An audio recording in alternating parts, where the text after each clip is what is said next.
In the headlines, businesses, airport, hospitals, power supply affected as Labour begins nationwide strike. Kano Emirates tussle hearing stalled over Labour strike. Despite strike, 420 Jigawa pilgrims depart Dutse Airport for Saudi Arabia. And on a foreign scene, Kylian Mbappe reportedly signed contract with Real Madrid.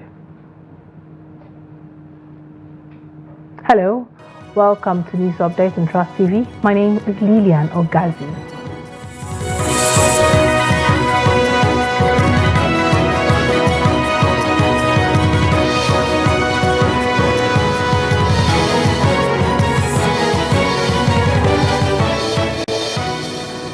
And now to the news. Striking workers have downed tools in the Federal Capital Territory, Abuja, as two of the country's biggest union, Nigeria Labour Congress (NLC) and the Trade Union Congress (TUC) began their industrial action over the hike in electricity tariff and a lack of consensus on a new minimum wage.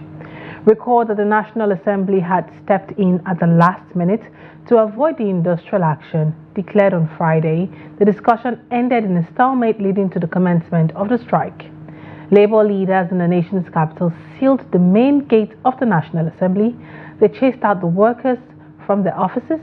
Meanwhile, judiciary workers under the aegis of the Judiciary Staff Union of Nigeria also ensured strict compliance to the directive in line with NLC and TUC nationwide strike. In the Federal Secretariat, where most federal government offices are located, workers are locked out and business activities grounded. Activities in banks and other financial institutions were also disrupted as the staff were not allowed to get into their offices by the labor union officials. Also, in other parts of the Federal Capital Territory, workers stayed away from office in compliance with directive of the national leaderships of the NLC and TUC. The nation's capital has been thrown into a fresh round of blackouts over the shutdown of the national grid by aggrieved members of the labor unions.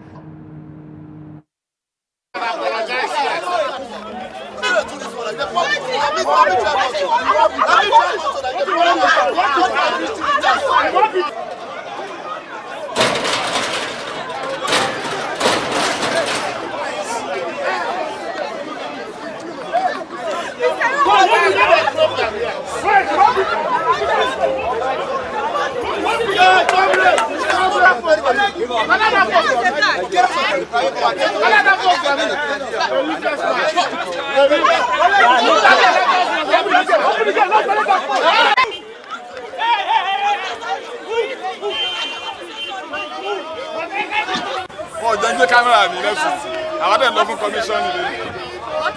What it to get it back? I want local commission.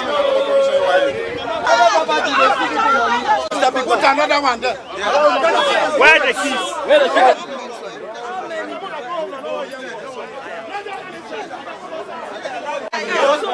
That place.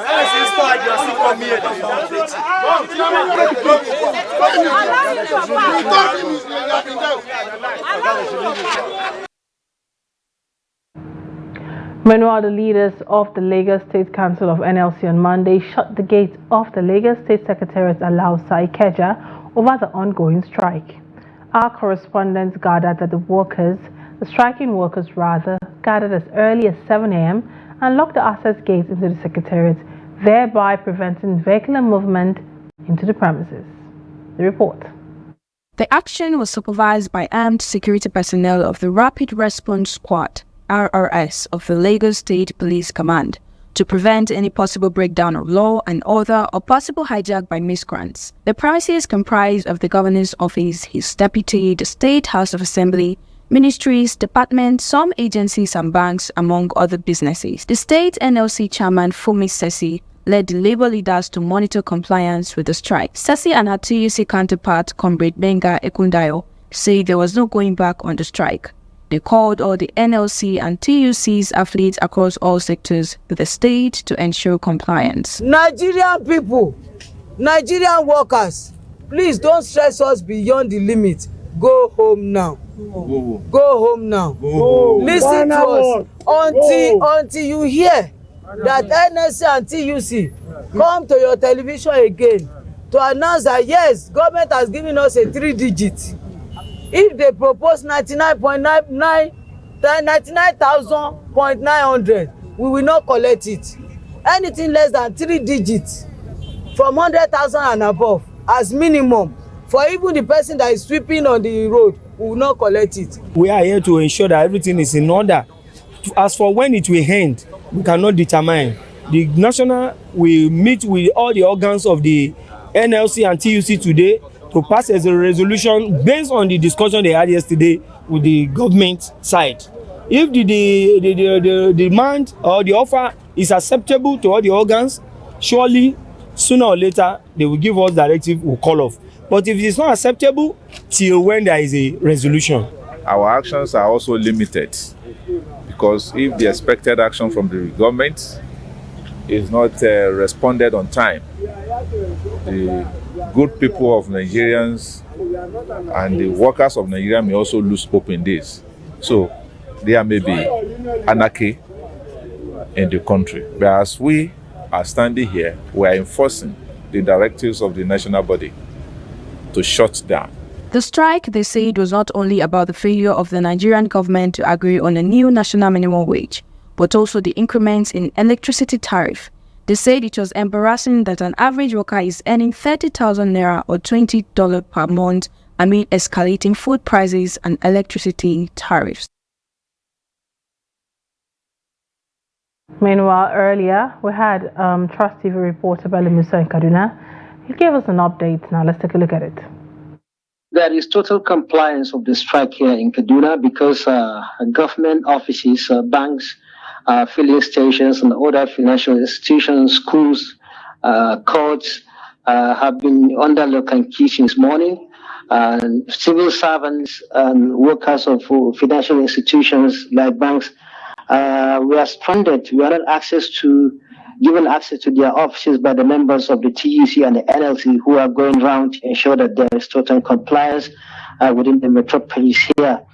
Though the market is open, people are going about their normal businesses, but the power outage in Kaduna metropolis especially crippled the activities of artisans, welders, and other people who rely on power to work and earn their living. So I went to most of these sites.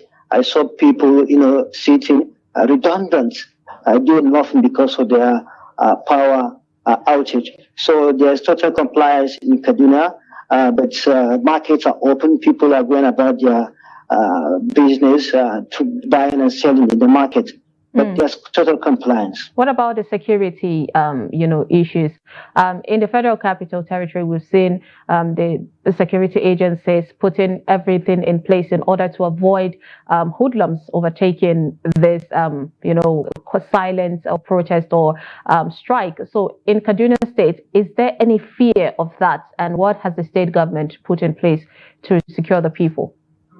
No, so far there's no fear that the hoodlums may hijack the purchase here because it's been peaceful here in Kaduna. The only location I saw police is the headquarters, the office of the Nigeria Labour Congress. There are vehicles of police and other security agencies stationed in front of the office, but by and large, everywhere is peaceful here in Kaduna metropolis. Have you had any interactions with the people of Kaduna, and do they have any take on, the decision of the NLC? Of course, the strike effort is biting on the people here because, as I've said earlier, banks are not operating, filling stations are not operating as well, and other government offices. So definitely people are feeling the impact of this strike. Still on the NLC strike, moving over to Plateau State, where workers on Monday joined the organized labor to observe the indefinite industrial action as declared by the national bodies of the group. The strike action is embarked upon to press home demands for government to increase minimum wage and reverse the electricity tariff. Ado Musa completes the report. Members There is victory for all. Victory for all. Although there was no total compliance by most of the private sectors such as banks and filling stations, some government establishments have complied with the strike action. However, while addressing workers at the Secretariat Junction Jos, the leadership of the labor union said they were monitoring public and private sectors to ensure total compliance. The chairman of the NLC in the state, represented by his deputy, Sunday Ayodele, stated that the objectives of the strike is to demand better pay as the current minimum wage of 30,000 naira is insufficient. This strike is an indefinite strike. And when we say indefinite, we don't know the time. Total. We don't know when we are calling off the strike. It might be 1 month. If it is a year, we must get it right. And I want to put it before you here. When we are saying strike on minimum wage, it's not just we wake up. There is a law that regulated it. And we are following the law. ILO conventions, Nigeria is a part of those people who have sent their signatures on what we are talking about. So why are they relying from it? Why not do the proper things? They know this thing will expire in April. Why not start this negotiation by October last year? So that before now, we will have round up whatever, disagree and agree. That definitely we know there must be an agree and disagreement. So it's a total. And I'm going to tell you that those who have not complied at this moment, we are going to force them to comply. Yes, on her part, Alamba Chundum, the deputy chairman of the Trade Union Congress, representing the chairman of the group, accused the government of being insensitive to the suffering of the civil servants in the country by neglecting to implement the new minimum wage. It's a no go back thing. We must exist. It's like our representatives want to snap life out of us. Yes. And we don't want it. We are saying no. Enough is enough. No, we demand living wage. The labor unions and federal government have been at loggerheads over the new minimum wage for the workers. Ado Musa, Trust TV News, Jos. Earlier, we had Ado Musa's Trust TV reporter from Plateau give us an update. Take a look. Well, at the moment, we can say that the strike action is partially complied with because if you go around the city center of Jos, you'll observe that some organizations, for example, I witnessed some banks operating this afternoon. I also witnessed some filling station dispensing fuel this afternoon. But when you go to maybe a government establishment, for example, when you go to courts, you see it locked, it's under lock. When you go to government establishments like the Federal Secretariat, and when you go to also the State Secretariat, all offices, they are under lock. So this is the situation in Plateau State. So it's looking like it's not a total compliance in Plateau State. So we understand that the union task force is going around to ensure compliance. What can you tell us about that?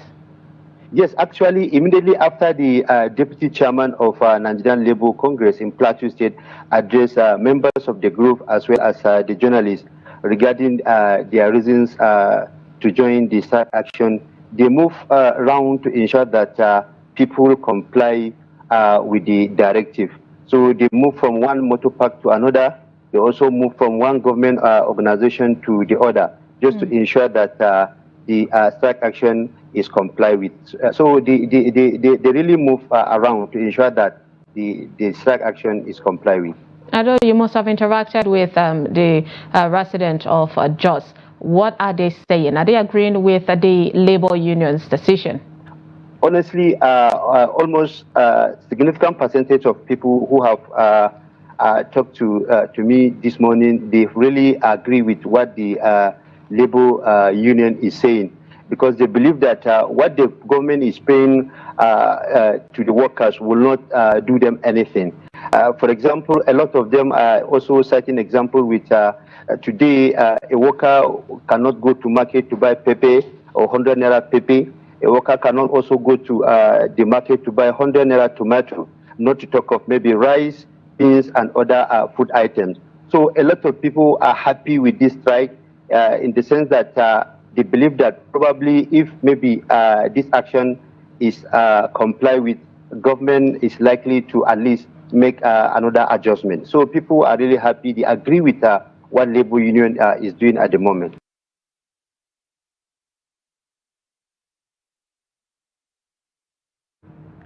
Now, moving away from issues surrounding the NLC, the House of Representatives has assured Heritage Bank depositors about the safety of their deposits despite the revocation of the bank's operating license by the Central Bank of Nigeria, CBN.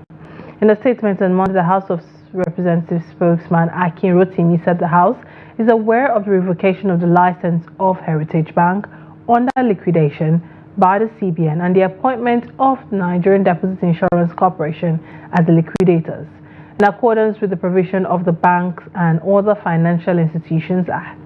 He said particularly depositors and stakeholders of Heritage Bank that the House is committed to carrying out its constitutional oversight functions to ensure that this development does not negatively impact Nigerians. Despite the nationwide strike, Jigawa State Pilgrims Welfare Board has commenced airlift of its intending pilgrims to Saudi Arabia. The first batch of the pilgrims, totaling 420 at about 10:59 a.m., departed Nuhu Mohammed Sanusi International Airport Dutse on Monday.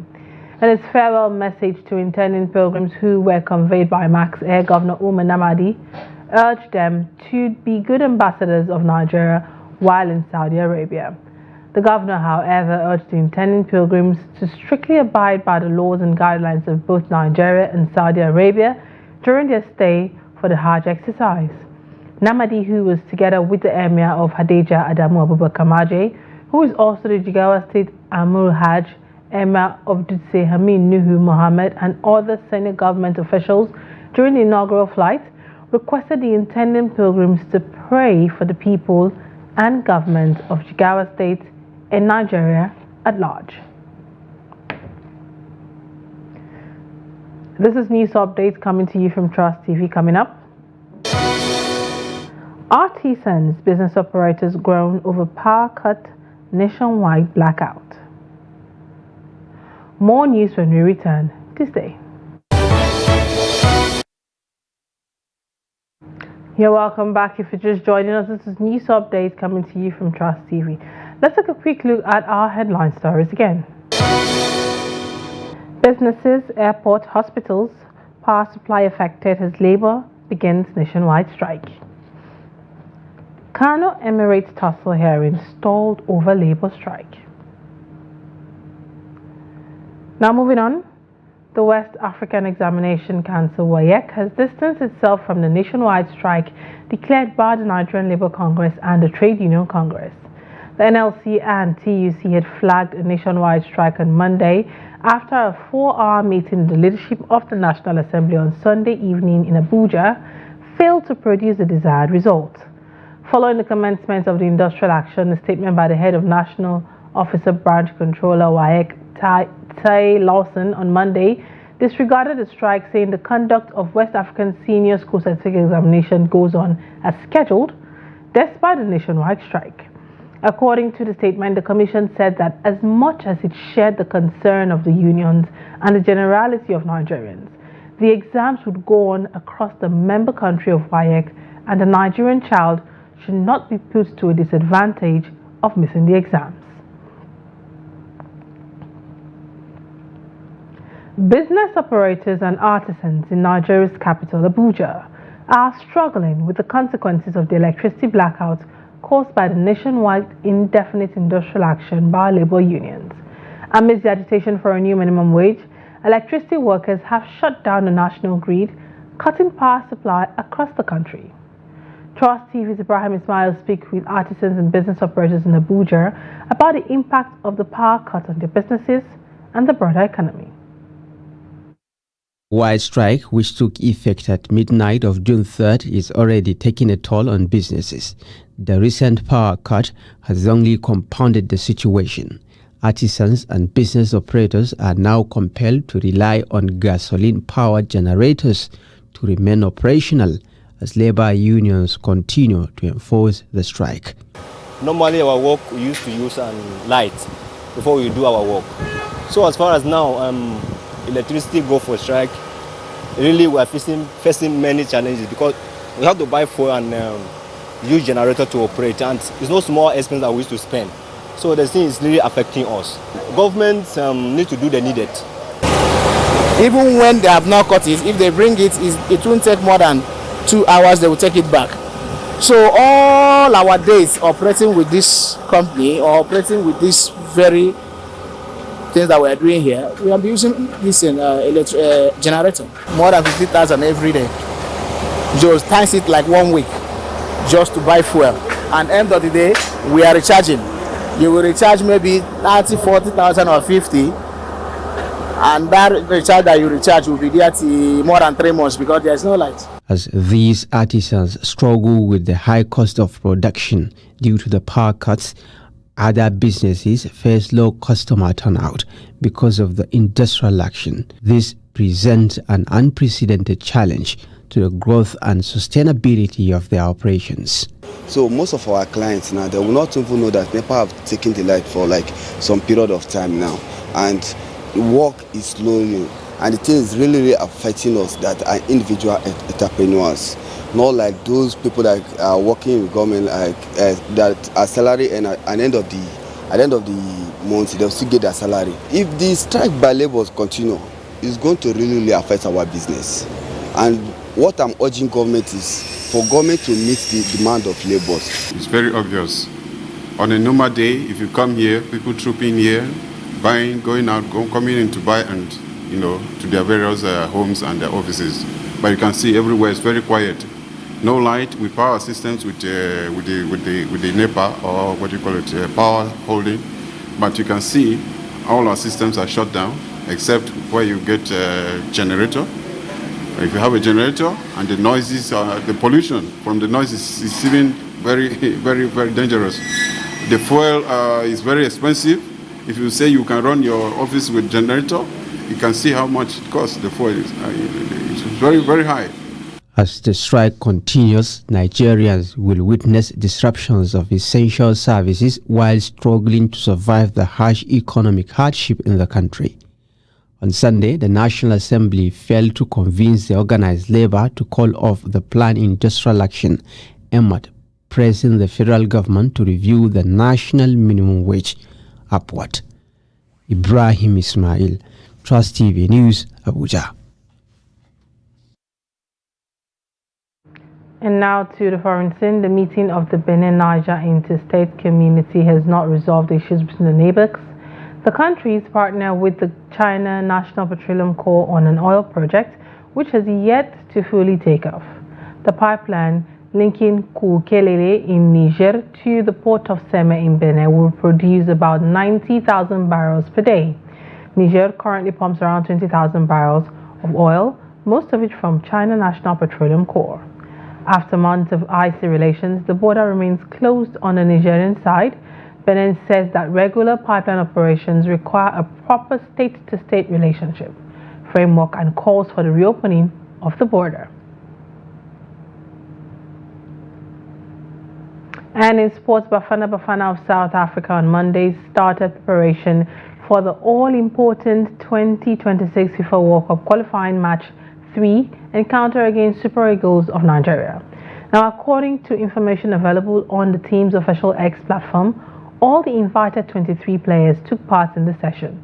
Head coach Hugo Burrows reduced the squad to 23 players from an initial 36 last week Thursday. The contingent will land in Lagos before connecting another flight to Uyo. The South African Football Association is yet to release the team's full itinerary for the trip to Nigeria.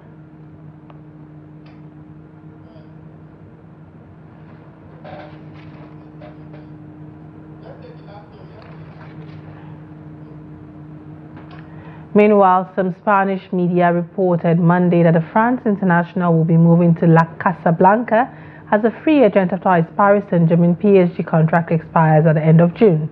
He would be a marquee in addition in their tradition of past Galacticos to wear the famous white shirt like Zidane and Ronaldo. Blessed with speed, balance and power, the World Cup winning forward is a prolific goal scorer at the highest level to rival Erling Haaland and Harry Kane as Europe's deadliest forwards. Mbappe has been the player most wanted by Madrid fans after a decade-long pursuit of the man many believe to be the heir to Lionel Messi and Cristiano Ronaldo as the world's greatest player. With that, we've come to the end of News Updates here on Trust TV. Do want to follow us across all social media platforms for more news, programs, and documentaries. Thanks for watching. I am Lilian Ogazi. Bye for now.